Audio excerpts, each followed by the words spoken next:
In a time of relentless pressure from 24/7 news and social media, how do you maintain your sanity, avoid burnout, and remain an effective fighter for democracy? Today, we'll dive into the connection between mental well being and political engagement, and we'll discuss stress management and setting boundaries.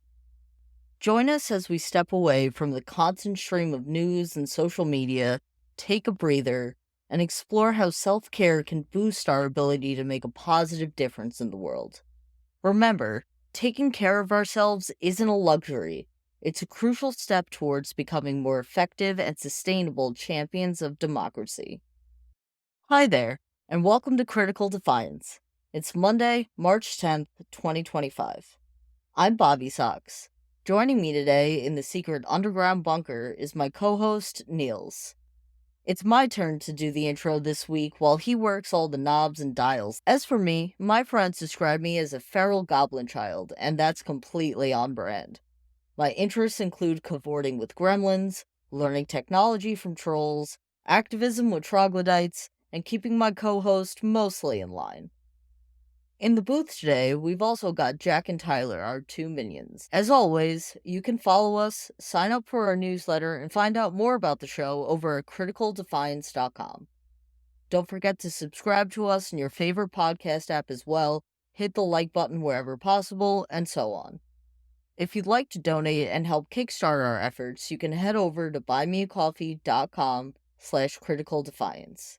Now, let's take a look at last week's news and see what horrors await us. I guess the first thing in the news that I really wanted to dive into was the joint speech to Congress. Wow. There are things that come to mind. Most of them are in German. Yep. That I can compare to this. But yeah, there were some things that went on during the speech. It was covered in falsehoods. It was covered in lies. It was covered in just straight falsehoods. They claimed that Doge found hundreds of billions in fraud, but Doge's numbers don't actually add up. Trump even overstated the amount of money that Doge itself said it saved. So he was just swinging for the fences. What else did we hear? Exaggerating, embellishing. Yeah, there was some crazy stuff. What else did we hear, Bobby? Say the dead people.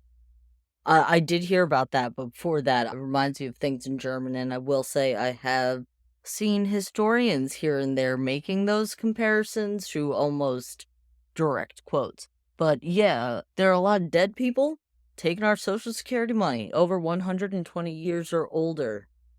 That was said. Even the head of the SSA said that wasn't true. We found out that in most cases, it's actually a programming tactic they use. If you're in the system, but you're not getting checks anymore, they make you over a certain age so that it just doesn't work. I think Trump and Elon are seeing dead people. We were talking about tariffs. He made some interesting statements about tariffs, too. He said that we brought in trillions of dollars from tariffs on China. That's not how tariffs work. First off, if we brought in trillions from tariffs on China during his first term, that means the American people were ripped off for trillions of dollars because it's not China paying them. And Bobby's going to go into that later, but I think that's important to understand. Yeah. With the big numbers, too, he said the country spent $350 billion on the war in Ukraine. The actual number is like $115 billion over 3 years, while for Europe, it's been between $130 and $140 million. So we're not even the majority player. And he's just pumping the numbers. Some of that number that we actually spent was on weapons that we made here. You know why that happens? We send them our old weapons that are aging out and are been sitting on the shelf for 20 years, 30 years, 40 years.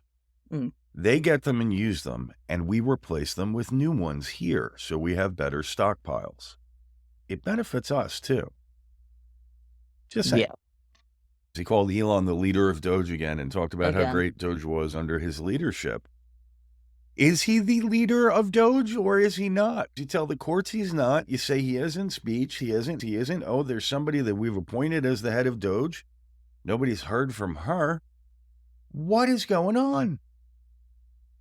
It seems like an unelected billionaire is mostly running this country. Yeah, it very much does look like that. Again, what else did we have? Representative Al Green. Shaking that that poor can. man. Yeah. On the one hand, I honor and applaud what he did because he did stand up Mhm. and speak truth to power, regardless of the consequences. Yes, which On the is other hand, I think the what we need. Democrats need to understand that we need to do a lot more than shake our cane at these people. Yeah. So I don't want to knock what he did. I want to say that he needs to be the beginning, not the end. Yeah, he needs to be the foot in the door, so to speak. We Mhm. need to get louder from here on out. Yes, let that man's cane hold the door open while the rest of us sneak in. But yeah, you get the idea. Yeah. And 10 Democrats, when they censured him, 10 Democrats joined in censuring him, which blew my mind. It completely blew Mm. my mind. Like, that's total bullshit. Talk about lack of solidarity in the party, right? Because Marjorie Taylor Greene, and I'm sure you've seen pictures of her from the floor Mhm. in whatever she was wearing, small mammal, is just freaking out. I think it's fucked up. I know If we they're going to had pull that the man out she's for loss of decorum, what about, yeah, that speech was a circus. Trump talking about the money we made from tariffs on China during his first run. Tariffs. I feel like a lot of us hear this word and know it has something to do with money somewhere, but aren't really sure where. So, a tariff is a tax on goods coming from another country. And the people paying that tax, in this instance, is the US consumer, is you, is me. Consumers, you and me. Trump is saying that we are going to be putting tariffs on products coming into this country from Canada and Mexico. These tariffs are not going to make it so that Canada and Mexico have to spend more money to send us products. What it is going to do is make the American consumer have to spend more money on things coming from Canada and Mexico. I think a good way to put it, to point out where the tariff comes into play, because that helps people understand it. Let's say we make a set of tires in Mexico and they cost $100 to make. Then we send them to America to sell them, and it costs us another $5 to export them to America, right? They go on the shelves of a store, and those tires now cost $105. Now, the store is going to mark that up a little bit. They're going to mark it up another $5, sell the tires for 110 and make a little bit of money. Now, what happens if you put a tariff on those tires? You have the same $100 tires. They spend $5 to send them here. The government charges $25 for letting them come here, and then they send them to the store. The store now pays $130 for the tires. You see the problem. And then the tires go Where on the does it shelf end? for $150. Yep, it ends in the price tag. It does not end in Mexico. It does not end in China. It does not end in Canada. It ends in your wallet. And these guys don't seem to want you to understand that, right, Bobby? Yeah, they really don't. And speaking of another thing they don't want you to understand, one of the largest products that this country consumes is oil.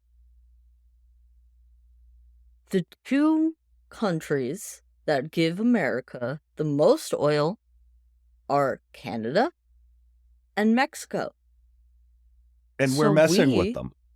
Trump is saying that there are going to be tariffs on things coming into the country from Canada and Mexico. And now this man who likes to boast how he'll take gas prices and make them lower. So he does have this habit of, on the back end, exempting things, right? He announces a tariff on Monday, and it's going to be a 20% tariff on Canada and Mexico and China. And then there's pushback, and the markets get a little shaky. So Monday night, Tuesday morning, he goes in and on the back end says, okay, except for certain things, we won't put a tariff on this. Now, this is the way it's traditionally done. Traditionally, when we levy a tariff, we put a tariff on one thing, say Japanese cars in the 80s. We tried this to make American cars more attractive. It didn't work. People just kept buying Japanese cars and paying more for them. And that's it. It just hurt the end consumer. So what are you doing, really? It doesn't make any sense. So I've been looking a lot at what's going on with the Ukraine situation since we had the breakdown in communications in the White House when the bully in chief and his weird little 6-time renamed vice something went off on President Zelensky of the Ukraine. It was utterly embarrassing. Disgusting, honestly. Yeah. Un-American, in my opinion. You talk about decorum, the president has none. So now Trump has ordered a pause on shipments of military aid to Ukraine after that argument. And that was as of last Monday. So that happened. Then he held a series of meetings with the national security officials of the White House. It looks like this pause is going to remain in place until Trump determines that Zelensky has made a commitment to seeking peace talks and is serious about the peace process. Give me a fucking break. Seriously? Seriously, after what they did to him, they want him to prove he's serious? It's insane to me. And then on top of it, like to add insult to injury, it looks like they ordered at least a partial halt to intelligence sharing with Ukraine. It looks like we're no longer giving them satellite imaging and some other intelligence data based on sources in the U.S. military and remarks that he made.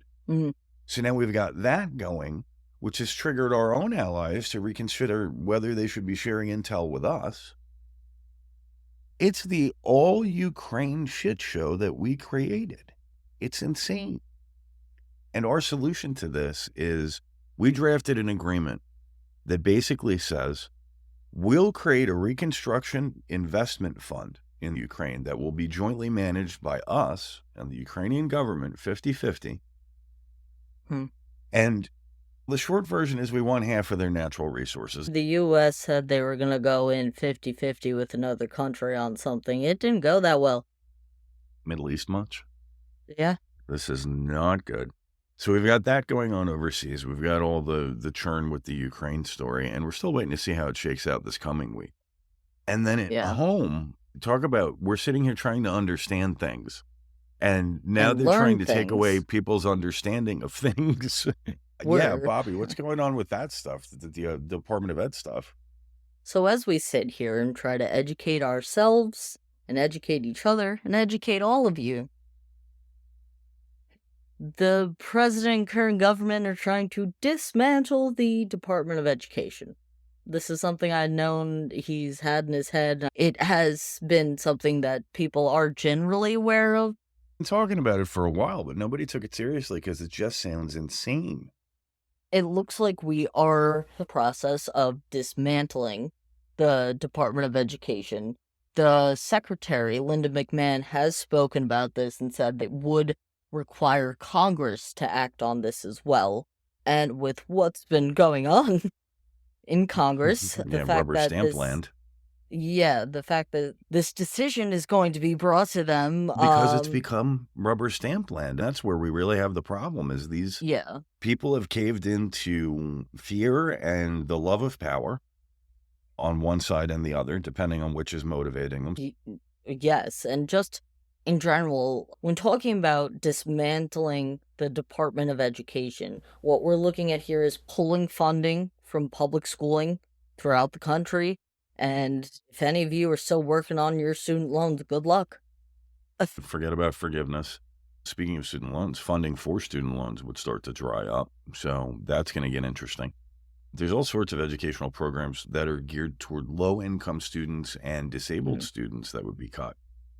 It's a complex scenario to try and get that through Congress. But again, they've been rubber stamping everything. We'll see how that unfolds.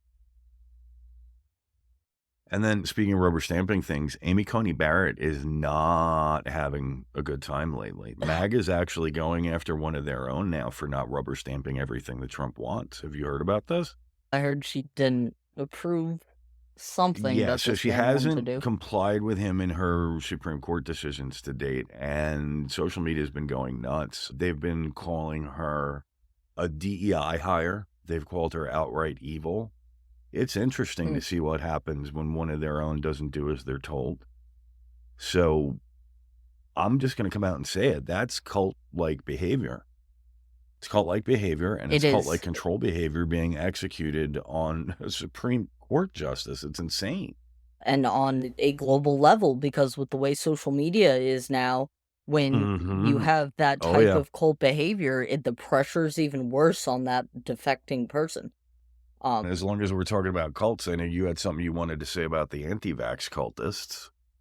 Oh, yeah, so the measles. Thought we were over that. Mm, Absolutely not. I believe spoke about last week there was the death of a child in Texas who got the measles, and now we have our second death of an adult who was unvaccinated in New Mexico. Still, anti-vax people who are looking at RFK and believing when he says that it's about supplements and nutrition. Come on, there's a solution, people. It saves lives. Save your children's lives. Where's the problem? And I Yeah, I know mean, some people who did their homework on Google are telling you that this is bad, but talk to the medical community, talk to real scientists. Why are we letting people die? yeah, Why? for where we are with modern science, people do not need to be dying of measles. That's crazy. You've got Speaking. RFK. First, he says outbreaks are normal. Now he says vaccinations can help, and now he's hiking instead of managing the crisis. He's been posting pictures in his social media of his hikes. He's definitely not in DC, and he's definitely not managing the situation. So I don't know. Oh, yeah, I know who hired him. Yeah, So, speaking of things death, that don't make unfortunately. sense, Yeah. death and things that don't make sense, we're going to go from stupidity to barbarism. We've been talking for a couple weeks now about the story of Sam Nordquist. Sam was a 24-year-old trans man who, unfortunately, died in probably the worst possible way. And the media keeps trying to cover the fact that this person was trans, washing it out of the headlines and moving it to the bottom of articles and making it an afterthought when it was critical to the motivation for these horrendous and barbaric crimes. Yeah, I'm gonna use the term cis washing because it's what it is. We know the term whitewashing, which is taking people of color out of history. Cis washing is basically taking the transness away from people out of history, or in this case, taking the transness away from Sam Nordquist, who, in my opinion, his completely unneeded, unfounded death was 100% a hate crime and had to do with the fact Yeah. that he was a transgender man. Yep. Take to push that down in the stories, in the media, takes away the importance of this heinous crime to sound like Law and Order. This was horrible. This was torture for a month of a human being who was transgender and It's gets me sickening. very emotional. So to put it in And to context, to give you why this one hits home, this man was abused and murdered over the course of a month by 7 people, ranging from, if you count the 19. kids, 9 people. Yeah, So they ranging from 7 to 38 years old. It's horrifying because they forced children to participate. So there were 7 primary suspects from 19 to 38, and then there were 2 kids, 7 and 12, that participated in the abuse and torture and ultimate murder of this man. We're hearing about it way too little, and way too little about the motivation for why. You have to look at the why. You have to look at who Sam was. You have to look at the fact that Sam was trans. Because when we demonize people, when we target them and say this person is wrong, this is antisocial behavior, when we look at them and say they're not like us, beat them down, this is what you fucking get. This is the when definition of fuck around and find out. when We the fucked leader of the around. country decides to demonize a group of people, what you get is the population of the country saying, oh, it's okay to hurt these people, it is okay to kill these people, it is okay, because the Yeah. leader of the country does not like them. Yeah, we don't have examples of people who are, well, inclusion they seem to hate, let alone tolerance. I wouldn't even try and talk to them about that. We're going to keep talking about Sam. We won't talk about Sam as often or as hardcore as we do going forward, but we're not going to let you forget, because until these people are brought to justice, all of us have to be willing to speak for Sam, because Sam was a human being. Screw the fact that Sam was trans. Sam was a human being.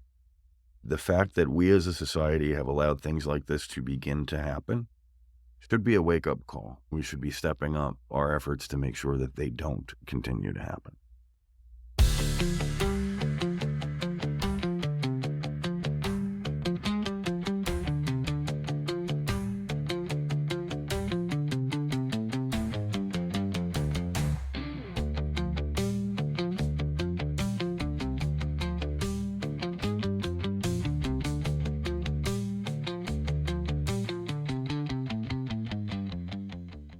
Let's face it, these days we're constantly bombarded with news and info 24/7 thanks to our mass media and social media.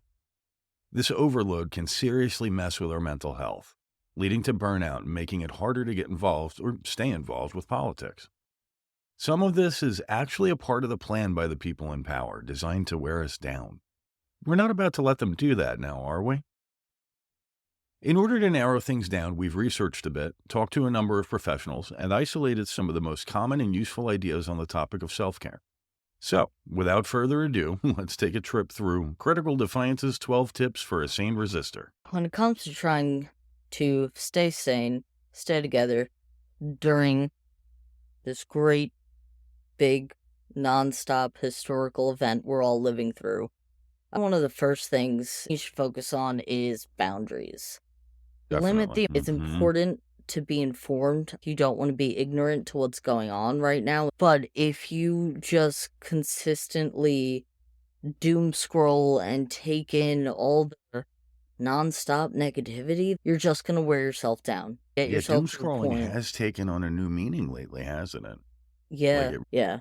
If you don't limit yourself, you're just going to wear yourself down, and it's going to be harder to even get out of bed in the mornings. Set times.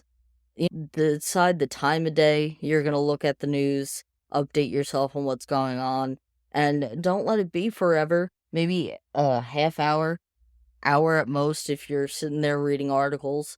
Choose the days, choose the time of day, and maybe have your phone calendar give you reminders of when it's time to look at the news and when it's time to put it down.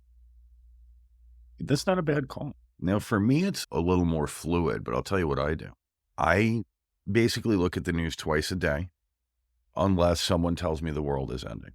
So I look at the news about 10 o'clock in the morning, and then I look at the news again in the evening. I give myself time to do it then, but I just pace myself that twice a day is enough. Yeah. Now, if those times change, that's fine, but you're not going to see me doing it 3 times a day or 4 times a day or doom scrolling, because it would just drive me insane, you know? And I do just want to add to those more in my generation in this digital era who have things like TikTok or other video scrolling apps, maybe you do try to make it so your algorithm does have some of that political stuff and what's going on. If you have an algorithm that is politically driven, this counts for that, Facebook feed, TikTok FYP, Instagram feed. Time yourself. Don't just sit there because, through every 10 political horrifying news video, there's a video of a cat. Right. Don't get in that trick. I think while we're on it and we're talking about boundaries, a great place to set boundaries is notifications. Think about what notifications you get and how often, and do you really want them? In most devices, whether it's Windows, Mac, iPhone, Android, you can get really fine-grained control of your notifications from your settings. Drill down and say, do I really need to be annoyed by this news source or this media feed every 20 minutes or once an hour? For most of us, the answer is no. It's probably healthier to not be. It's better to look on your own than get those consistent alerts of, hey, this is on fire. No, and speaking of boundaries, I think one of the big places that I do boundaries is alone time. The opposite of my immersion time, my couple hours a day where I'm looking at the news and the media and what's going on in the world, I take almost an equal amount of time as just alone time, just me time. I need to reset, I need to process things, and I need to unwind, and I need my space to do that. But I would say in terms of advice, and I've heard this echoed by some of the people we spoke to in putting this episode together, is give yourself time by establishing routines. Give yourself a routine. My routine is twice a day, I completely zen out. I just go and do my thing. I either take a walk or read a book, but whatever I do, I turn the ringer off. And you need Yeah. that, guys. You really do. Yeah. And your alone decompress time, that can look different for everyone. If being alone and by yourself isn't really the best way for you to decompress and recharge your battery, then go spend time with those friends for a little bit or with your safe person. But make sure you have time away for you to just live and I experience think that's a life. better way to put it. It's you time, not alone time. Yeah, you time. Whatever recharges you, whatever helps you remember what being alive is and just existing. Just cut So, out that speaking time. of remembering what being alive is, you had a good one that you wanted to interject. Find joy, make room for joy, and don't feel guilty about it. We have a lot going on right now, and I know for me, I can sometimes beat myself up when I'm feeling happy while, other parts of the country, people who are trans are definitely not. But don't do that. Find time for joy, let yourself have joy, and know that it's important to keep yourself moving forward, to let yourself have periods of happiness and to not feel guilty about it. As long as you're not hurting yourself or others while you find this joy, there's nothing wrong with it, no matter what's going on in the world. So the thing about joy, like my way of dealing with joy, with finding joy, right? And this is the same for a lot of people I know. It's to perform random acts of kindness, to do little things, not big ones, that Yeah. make a difference, that make somebody smile, that change somebody's day. They're not hard. They come around really often. The opportunity is there more often than you might think. But random acts of kindness are a great way of bringing joy into your life. So, yeah, I'm going to see you on your joy and raise you kindness. Kindness is good for all of us. It's good for all of us, and remember, it can be little things. A random act of kindness can be something as small as smiling at that child you see in public and reminding Or them that tossing the ball happiness back. exists. We've been saying the word self-care a lot in this episode. I just need to remind everyone that we're talking about real self-care, not trendy self-care. I'm not talking about go to Bath and Body Works and buy yourself the most expensive candle. Not ruling out the fact that we get mani-pedis together on weekends. If it's in your budget and that makes you happy, go for it. But that doesn't need to be what self-care means. Self-care doesn't need to mean having this 20-step extensive skincare routine. You don't have to be Patrick Bateman with the face. Yeah, self-care and expression can go hand in hand. I know for me, dyeing my hair is a form of expression. It makes me feel better about myself. It makes me feel more grounded. It makes me feel like who I am. And that's just one form of expression. It could be makeup. It could be doing your nails. It could be something that's not on your body. It could be drawing, writing, playing an instrument, or doing a hobby. Get creative. Yeah, because channeling emotion into creativity tends to be really therapeutic. It gives us a way to express parts of ourselves that we can't verbalize, but need a way to move into the world and actually express. What else we got? I think big ones for me, I work from home. So for me, getting up and moving is a big one. Getting up and moving is huge when it comes to self-care. Even little things, walking around the house, exercising is great. But when you can't, you can stretch. And if you can't, then take a walk. And if you can't, do the stairs a couple times. And if you have the opportunity, then do things that are more fun. Dance. Yoga. Motion tends to balance people's emotions and improve their mood and energy. It can be huge when you live a sedentary life to make even minor changes in the amount of mobility that you have. Yeah, even if you work in an office setting, fill up your water bottle, walk around the office, just remember to get up, do something. I have friends that take laps around their office building on lunch. Yeah, They take their so do coffee I. with them and walk. Yeah. Yeah. And with that, going outside, nature. I think nature's a big one. Would totally agree. I'm not trying to go full tree hugger, but there is a reason that trees exist. They give us oxygen, vitamin D is important. Remember what the outside looks like.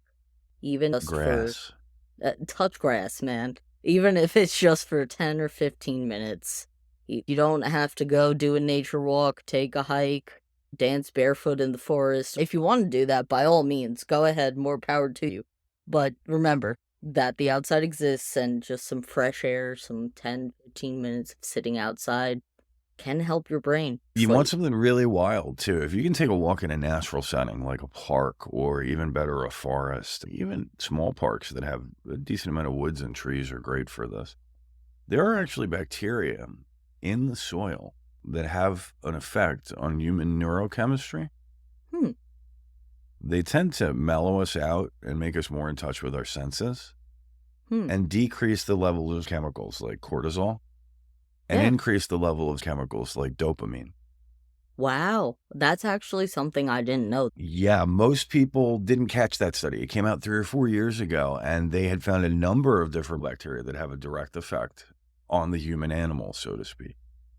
And it explains a good chunk of why nature is so refreshing. There's an actual thing going on there. There's something that you can quantify that's really cool. Yeah, that is really cool. I like my walkies and I like my trees, but I I was gonna say, we're getting to some of the key elements of taking care of yourself. Sleep is a big one.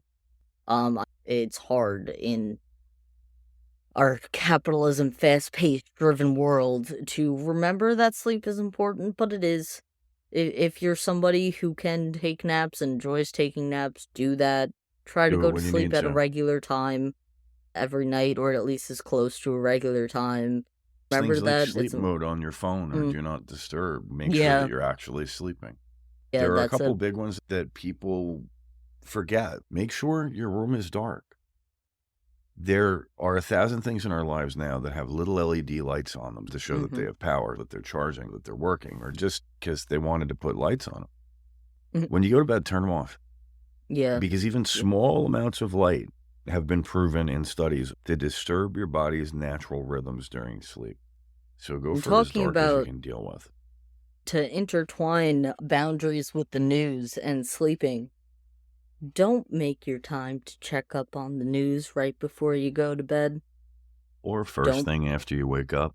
Yeah, don't be looking at that screen and then be trying to go to sleep. It's very hard. I know my generation, we hear that and we just go, haha, yeah. But no, really, try to avoid screens, and try to make sure your bedroom's main purpose is sleeping. Absolutely. Don't do everything in your bedroom. It's not the easiest thing for everyone, but if you can section off the parts of your bedroom, like you, Niels, you work from home. So section off the part of the bedroom that is work and the part of the bedroom that is sleep. It goes back to habits and routines and setting up rituals. Having a dedicated safe space for sleep is very important to the human mammal. If I'm going to go with sleeping, I'm also just going to add in hydrate and eat. Hydrate. Drink the clear, splashy liquid. The liquid water. Is good. It is your friend. Yep. Drink water. Make sure you're eating. Again, make sure you're doing both regularly. Pay attention to the little things, the little basics. Are you eating? Are you sleeping? Are you breathing? All right, moving on. Moving on. All right, so those are some of the big ones. Some big ones, some ones that are in a different direction or a different style. We've been talking about things to do with yourself or to yourself. Community care is a thing too. We talked earlier about having alone time. It's just as important to have social time. Connect with your loved ones, friends, family, and support groups, whatever works for you. Sharing experiences and leaning on one another can make a huge difference and helps make the burdens in life feel a lot lighter. I need to control the size of my social engagements. Otherwise, it's too much for me. You want to balance it. You don't want to overdo it. Keep it small, keep it simple, keep it close. Yeah, remember, even though not all of us feel like it, humans are inherently social creatures. So make time. And if you can, get involved with your community as well. With what's going on right now in the world, your immediate community is going to be impacted. You can find community groups, neighborhood watches, clubs, you name it, if you look in your local papers. You might even be able to find soup kitchens and other things you can physically do to help out, or food pantries, things like that. Also, being part of your community could be doing something as simple as going and getting a library card. Mm-hmm. Yeah. A simple act of support for a community organization. When you get a library card, you give them numbers. You Mhm. show their patronage. You say, hey, there's another citizen that we're serving. And that helps them. So even if you don't use the library as often as you should probably We'll have a get library into card. libraries on another episode. Definitely. Major, but yeah, getting a library card helps your community and can also help you be more involved in your community. Now, I think the place we wrapped this one up, we called it 12 points. We didn't break them out individually and say, this is point one, this is point two. We just kind of ran through them, which I think is cool. It was more organic. But one that I wanted to separate out and give special attention to was, very simply put, sometimes we need professional support, folks. Sometimes we need guidance from a therapist or a counselor if things are too heavy or we're too anxious or awkward, and it's interfering with our ability to live our lives. Knowing that there's strength in asking for help, not weakness, that there's bravery in it, that it's something you can take pride in, is very important for a lot of people to hear. What do you think, Bobby? Yeah, that was a big one, and that's a very good one. Professional help is nothing to feel ashamed about. But I agree with you. It's something to take pride in. It takes a lot of courage to be able to admit when you need help. And Mm-hmm. And that's social, and by the way, guys. That's cultural. That's because of the world we live in the 50s and the 60s, mhm. and this perception that it created. If you are mentally ill, there is something wrong with you. And here's the thing. Animals become ill. They get sick. They all do. Whether it's a matter of getting a cold or the flu or funky toenail fungus, we all get sick.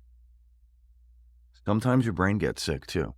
Sometimes it's as simple as your chemistry or as complex as your mind and spirit. But either way, there are people who can help. And you have to remember what we said earlier is the truth. Self-care is not something that you can just walk away from. It's not something that you can just put aside. So if you need to find that help, go ahead and do it. Don't be afraid. Don't be afraid, and know that you can go to therapy for anything. You don't need to seek out professional help just if you know that you've had the worst childhood in all existence. You can My realize therapist has that, been hearing about my relationship with my hair for 20 years. yeah, or you could just sit and admit that what's going on in the world right now is crazy and you need to talk it out with someone. Yep. Sometimes having that impartial party to just say, hey, this is what's going on in my life right now, it's crazy, can be really helpful. We all have our support systems, and those are great. But sometimes you don't really want to bog down the people who are closest to you with everything that's going on in your head, which is where professional help comes in. And there's another place where people in my generation get a lot of fear of it, which is, they don't, in my generation, I'm a Gen Xer. We tend to not like the idea of having to manage other people worrying about us or having to deal with how they feel about the fact that something's up with us. It's not the healthiest thing, but going to a third party, someone outside of your circle of friends and family, opens things up for you. It gives you a way to talk to somebody in a safe space that's kind of your own. And that can Mhm. be really important in life. If you haven't tried it, I would say give it a shot. See if it works for you. Most people on this earth could benefit from a little bit of time with a good therapist just to get their heads together and have more enjoyment of life. Yeah. So don't even look at it as always being a matter of I'm sick, I need to fix it. I'm broken, something needs to change. Sometimes it's a matter of how can I do it better? How can I be more me? And sometimes you just need somebody else to help you figure out how to put those pieces together in the right order. Yep. That's what therapy does. Yep. Sometimes it's the instructions for the Lego set. Sometimes life is like trying to follow IKEA instructions, and then you go to therapy and you're handed a Lego instruction booklet, and things start to make sense. Yep. I love that analogy. I think that's a great place to leave our discussion for today. As always, there's going to be more info in the post that comes along with this and the newsletter that goes out. This was really cool. Yeah, for anyone following us on Blue Sky, if you guys want to add more ideas of how to self-care, definitely give us some ideas. Give us some things we haven't thought of. That would be cool. I am always looking to learn and grow and get better at being me, because that's sort of my shtick. So, yeah, let's go for it. Yeah.